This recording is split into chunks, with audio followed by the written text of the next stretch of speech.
why EU does not allow Nepali Airlines to fly in Europe? Why? Can you just give me I think there's a lot has been said, but can you give me a one-liner for this? Why Nepali Airlines are not allowed in Europe? So in one line, Yeah. because there is a safety concern. So this is about the safety of the EU citizens, but also the Nepali citizens. So there was... Just a minute. Yeah. Safety concerns means that Nepali aircrafts are not safe?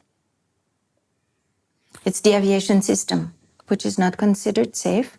That's why all of the Nepali airlines have been put on the air safety list. So this was following a series of accidents many years ago, and also a serious concern which has been raised by the International, Civil Aviation Authority.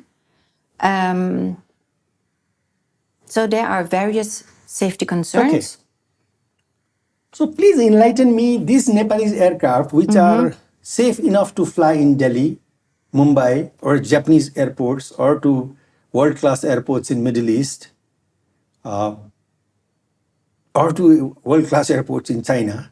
They are safe for Japan, China, Middle East, India, and they are not safe for European airport. What's so special about you?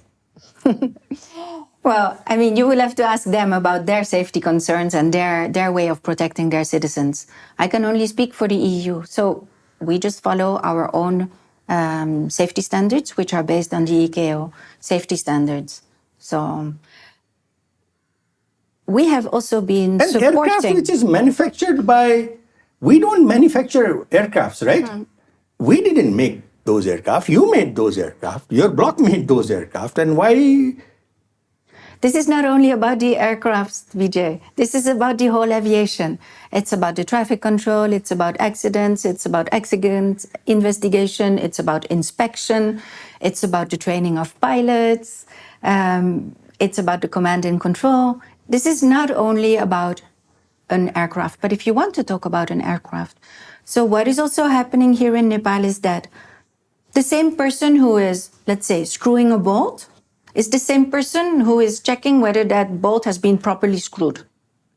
That is a potential safety concern because it's a potential conflict of interest. Okay, you're talking about agencies that regulate the air traffic and the agencies that aircraft, Nepal Civil Aviation Authority, right? You want it to be in the two units, is that correct?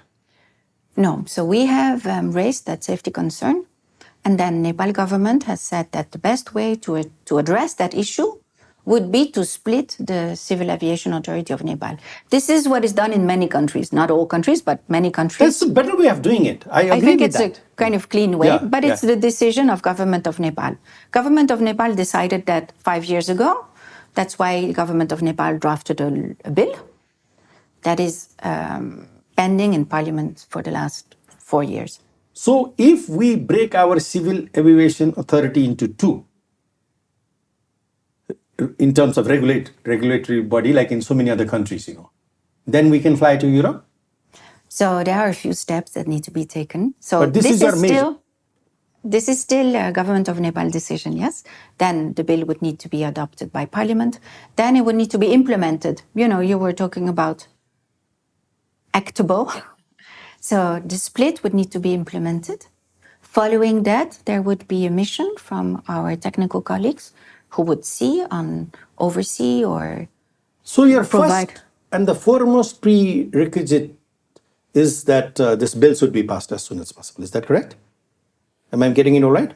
This is one aspect of the issue. The other aspect is there has been an audit by ICAO in April. They have issued a draft audit report, which CAN is now currently reviewing. So once that audit report becomes public, our Civil Aviation